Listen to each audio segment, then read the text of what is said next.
스토리텔링 성경 열왕기상 16장 반란의 역사. 첫 번째 챕터입니다. 선지자 예후가 바하사 집안의 몰락을 경고하다. 16장 1절에서 7절. 쿠데타로 나답 정권을 무너뜨리고 북왕국 이스라엘의 제3대 왕위에 오른 바하사는 24년 동안 비교적 긴 세월이죠. 통치하게 됩니다. 하지만 그의 통치 기록을 보게 되면 여로보암의 죄악을 그대로 답습했다. 그리고 남왕국의 유다 왕 아사와 일평생 전쟁을 치렀다는 그 기록 외에는 달리 기록할 만한 것들이 없었죠. 그가 행한 일로 알려진 것들은 이스라엘 백성들로 하여금 유다 백성과 연락을 못하도록 그러니까 남왕국 유다와 철저히 단절을 하려고 라마 성읍을 건축했다가 중단했다, 이 정도뿐이죠. 그러니까 바하사 왕은 북왕국 창건자 여로보암을 본받아서 온갖 악행을 저지르며 이스라엘을 죄악 가운데 빠뜨렸던 것입니다. 그래서 하나님은 오랫동안 참고 또 참으시다가 이제 도저히 안 될 것 같아서 선지자 예후를 통해서 준엄한 심판의 경고를 하십니다. 예후를 통해서 이렇게 말씀하시죠. 바하사는 들어라. 나는 잿더미에서 비천하게 뒹굴던 너를 택하여 내 백성 이스라엘의 통치자로 삼았다. 그런데 너는 우상을 섬기던 여로보암을 본받아서 온갖 악행을 저지르며 내 백성을 죄악 가운데 빠뜨렸다. 그러므로 이제 여로보암의 집안을 쓸어버렸던 것처럼 뭐잖아? 너 바하사의 집안도 쑥대밭으로 만들어버릴 것이다.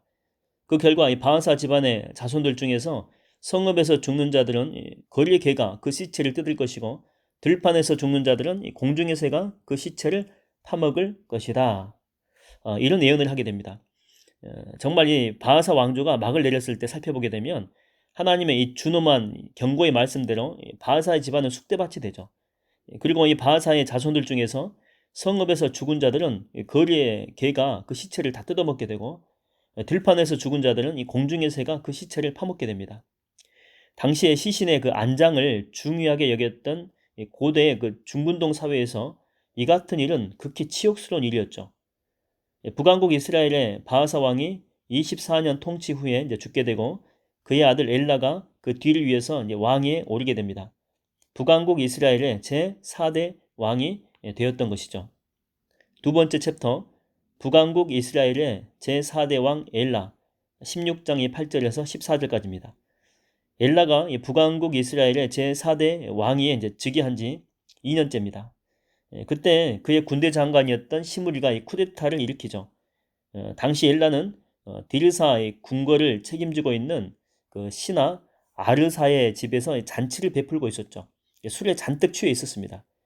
그 틈을 노려가지고 시므리가 엘라 왕을 죽이고 왕좌를 차지하게 된 것이죠. 그때는 남왕국 유다의 아사 왕 27년째 되던 해였습니다.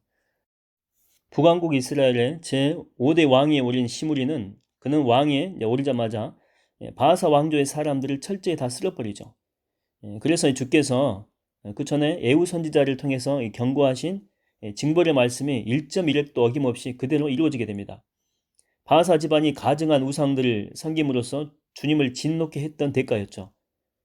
나답의 나머지 생애와 그가 왕으로서 행한 모든 일은 이스라엘 왕들의 궁중일지인 이스라엘 왕의 연대기에 자세히 기록되어 있습니다.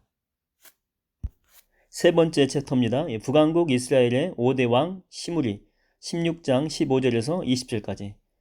남왕국 유다의 아사왕 27년, 이때 이제 북왕국 이스라엘에서는 시므리가 쿠데타를 일으켜서 왕좌에 오르게 되죠.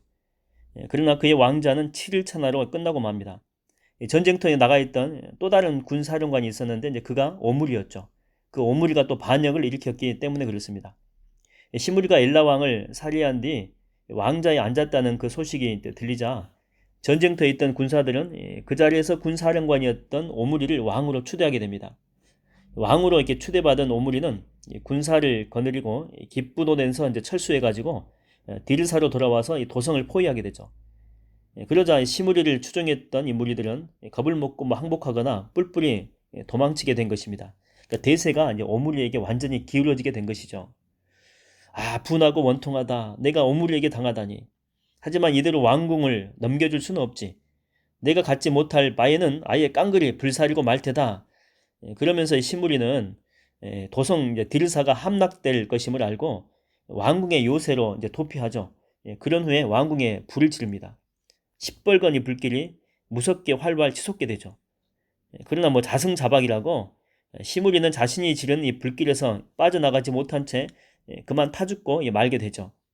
이 일이 이렇게 된 것은 여로보암이 그랬던 것처럼 시므리도 우상 숭배의 그 악한 짓을 저지르고 백성들에게도 그런 죄를 저지르게 했기 때문이죠. 이처럼 시므리의 정권은 7일 천하로 싱겁게 막을 내리게 됩니다. 그의 나머지 생애와 반역과 음모는 이스라엘 왕 연대기에 모두 기록되어 있습니다. 네 번째 챕터입니다. 북왕국 이스라엘의 제6대 왕 오므리 16장 21절에서 28절까지입니다.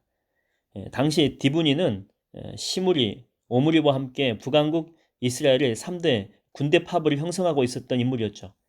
오므리가 이제 모반을 진압하는 과정에서 시므리가 이제 죽게 되자 디브니가 그 야욕을 드러내서 자신이 왕이 되려고 오므리에게 도전장을 내민 것입니다. 그러다 이제 전투 중에 디브니가 죽게 되고 오므리가 북왕국 이스라엘의 왕자를 온전히 차지하게 됩니다. 이제 북왕국 이스라엘의 제6대 왕위에 오른 오므리는 12년 동안 이제 나라를 다스리게 되는데 12년의 그 통치 기간 중 초반 6년 동안은 도성 디르사에서 다스리게 됩니다. 오므리 왕조의 그 특색은 그 이전의 왕들과는 달리 남왕국 유다와 우호 관계를 이루었다고 하는 것입니다. 통치 7년 차에 오므리 왕은 천도를 결정하게 되죠. 그래서 이 세멜이란 사람에게 은 2달란트를 주고 사마리아 산지를 사들여서 나라의 도성을 건설하게 됩니다.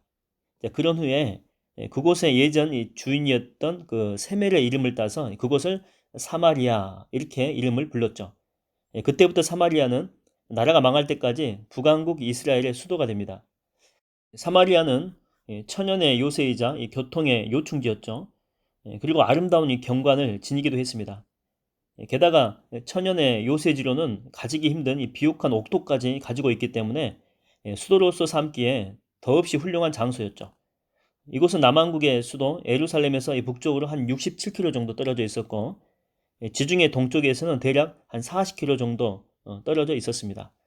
팔레스타인 중앙 산맥의 한 90m가량의 언덕 위에 위치하고 있었죠.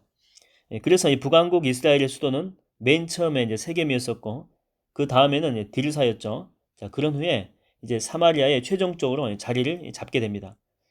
사마리아를 건설해서 나라의 수도로 삼은 오므리는 그는 하나님이 보시기에 이전 왕들보다 훨씬 더 많은 죄를 짓게 됩니다. 그의 통치 기간 중에 보게 되면 우상 숭배는 더욱 고차가 되고 활발해지게 되죠. 그의 아들이었던 아합은 열렬한 이 바알 숭배자인 시돈의 공주 이세벨과 결혼하게 됩니다. 그 결과 북왕국의 우상 숭배는 최고조에 이르게 되죠. 시돈은 오늘날에는 그 레바논 공화국에 속하는 인구 5만의 소도시인 사이다라고 하는 그런 국가죠. 오므리는 12년을 통치한 후에 죽어서 사마리아에 장사됩니다. 북왕국 이스라엘의 제6대 왕인 오므리의 나머지 생애와 행적은 이스라엘 왕 연대기에 자세히 기록되어 있죠. 오므리가 죽자 그의 아들 아합이 뒤를 이어서 이스라엘의 왕이 됩니다. 북왕국 이스라엘의 제7대 왕이 된 것이죠. 북왕국 이스라엘의 정치사에서 오므리 왕조는 중요한 위치를 차지하게 됩니다. 오므리 왕조는 이제 총 4대가 왕이 되는데 첫 번째가 오므리, 두 번째가 아합이죠. 세 번째는 아하시야, 그다음에 네 번째는 여호람 또는 요람이라고 하기도 합니다. 이렇게 44년 동안 권력을 장악하게 됩니다. 이 기간 동안 이 북왕국 이스라엘은 정치적, 군사적으로는 가장 번성하고 강력했죠. 부유한 경제력과 강한 군사력으로 남왕국 유다를 비롯해서 페니키아, 베니게죠. 이 족속과도 우호 관계를 맺게 됩니다. 하지만 이 기간 동안에 남북 왕국의 역사를 통틀어서 어떤 왕보다도 가장 영적이고 도덕적으로 부패가 심했던 때였습니다. 다섯 번째 챕터입니다. 북왕국 이스라엘의 제7대 왕 아합 16장 29절에서 34절까지입니다. 남왕국 유다의 아사왕 38년경에 북왕국 이스라엘에서는 오므리의 아들 아합이 제7대 이제 왕위로 오르게 되고 그는 22년 동안 나라를 다스리게 됩니다. 아합은 부왕 오므리의 강력한 확장 정책을 더욱더 확대시켜 나가죠. 그래서 그는 요단강이 동편 땅을 계속 장악하기 위해서 온갖 노력을 다 기울입니다. 요단강이 동편 땅은 남방이 홍해까지 이르는 왕의 들과 건설되어 있었기 때문에 남한국 유다와의 그 교역에 매우 유용했기 때문이죠. 북왕국 이스라엘이 요단강 동편 땅에 있던 왕의 대로를 계속 보유하려면 항상 이 다메섹, 다마스쿠스를 염두에 두어야 했죠. 당시 수리아, 아람이죠. 수리아 왕국의 수도였던 이 다마스쿠스는 현존하는 도시 가운데 역사가 가장 오래된 이 도시 가운데 하나죠. 그래서 이슬람 문화의 4대 도시 중에 하나입니다. 뭐 메카, 메디나, 또 에루살렘, 그 다음에 다메섹, 다마스쿠스죠. 그 중에 하나였죠. 다마스쿠스 역시 왕의 대로를 꼭 필요로 했죠. 그 길은 남하 정책을 펴려면 절대적으로 요긴했던 그런 지리적인 위치를 가지고 있었기 때문에 그렇습니다. 아합 왕은 북방 이 페니키아, 두루와 시돈이죠. 그래서 이게 동맹을 맺음으로써 다마스쿠스를 저지하려고 했던 것입니다. 동맹을 맺어가지고 우방이 되는 길은 정략 결혼이 가장 쉬운 방법이죠. 그래서 아합 왕은 페니키아의 공주 이세벨과 정략 결혼을 하게 된 것입니다. 근데 이 결혼에서 페니키아는 더 큰 것을 노리고 있었죠. 그러니까 이세벨을 미끼로 삼아가지고 북왕국 이스라엘을 바알 종교의 국가로 만들어버리고 나중에는 남한국 유다까지도 바알 종교를 국교로 삼게 한다는 그런 계획을 품고 있었다고 하는 것입니다. 페니키아의 계획은 맞아떨어졌죠. 아합 왕의 아내가 된 그 이세벨은 나라 전체의 바알 종교를 장려하고 확산시킵니다. 아합 왕도 바알 종교에 푹 빠지고 말았죠. 그래서 아합 왕은 앞선 그 어느 왕들보다도 더욱더 공공연하게 하나님 앞에서 악한 짓들을 저지르게 됩니다. 들어라, 내가 통치하는 한 바알과 아세라를 섬길 것이다. 이 같은 나의 뜻을 거절하고 바알과 아세라를 섬기지 않는 자는 내가 결단코 용납하지 않겠다. 이 바알과 아세라는 본래 가나안 족속들이 섬기던 우상들이었죠. 바알은 기후와 농작물을 주관하는 남성 신으로서 돌로 만든 석상의 형태였고, 아세라는 그 성과 이 다산을 주관하는 여성신으로 나무로 만든 이 목상의 형태였습니다. 이 가나안 지역의 주요 이 우상이었던 이 두 우상은 언제나 이렇게 나란히 세워졌고, 바알과 아세라를 숭배하는 제사 의식에는 성적인 이 문란 행위가 항상 뒤따르게 되었죠. 그러니까 아합 왕은 노골적으로 이방 우상의 숭배를 국가 정책으로 삼았던 것입니다. 그가 저지른 죄에 비하면 북왕국의 창건자였던 느밧의 아들 여로보암이 저지른 죄는 오히려 가볍게 여길 정도였죠. 이처럼 아합 왕은 열렬한 이 바알 숭배자인 시돈 왕 옙바알의 딸 이세벨과 결혼하게 됩니다. 그래서 바알 우상을 나라 전역에 보급하고 숭배하게 만들었죠.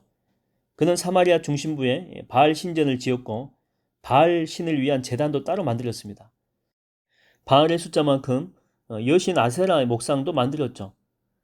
아합은 이전에 어떤 왕들보다 더욱 악한 짓을 저질러가지고 하나님의 커다란 분노를 사게 됩니다. 아합 왕의 시대에 이런 일이 있었습니다. 베델 사람 히엘이 여리고 성읍을 건축하려고 했죠. 여리고 성읍은 일찍이 여호수아 군대에 의해서 파괴된 이래에 한 6세기가량 폐허된 상태로 남아 있었습니다. 히엘은 여리고 성벽에 기초를 놓을 때 맏아들 아비람을 잃었고, 성문을 이렇게 세우려고 했을 때 막내 아들 수굽을 잃게 됩니다. 이는 예언의 성취였죠. 오래전에 주전 1405년경인데 이때 여호수아가 여리고 성읍을 파괴하면서 이런 경고를 하게 됩니다. 앞으로 누구든지 이 여리고 성읍을 건축하려고 하는 자가 있다면 여호와 앞에서 저주를 받게 될 것이다. 그 자가 이 성읍의 기초를 쌓을 때 그는 맏아들을 잃게 될 것이고, 이 성읍의 문을 세우려고 할 때는 그의 막내 아들을 잃게 될 것이다. 북왕국 이스라엘은 주께서 여로보암에 대해서 선언하신 것처럼 잦은 이 군사 반란, 즉 쿠데타가 계속해서 일어나게 됩니다. 이것은 북왕국 이스라엘 왕들이 정권을 잡은 후에 남한국 유다와의 그 경쟁에 연연하느라고 율법을 근간으로 했던 종교, 사회, 도덕적인 개혁에 실패했기 때문이죠. 율법을 버린 것입니다. 결국 우상 숭배에 빠진 북왕국 이스라엘은 하나님의 기대에서 크게 벗어나게 되죠. 쿠데타 없이 하나의 왕조, 곧 다윗의 왕조로 이어진 남한국 유다에서는 더러 선한 왕들이 등장해가지고 종교 개혁을 단행하기도 합니다. 그러나 전체적으로 볼 때는 북왕국 이스라엘과 크게 다르지 않았죠. 북왕국 이스라엘의 실패에서 교훈을 배우지 못하고 똑같이 유다도 실패를 되풀이하게 됩니다.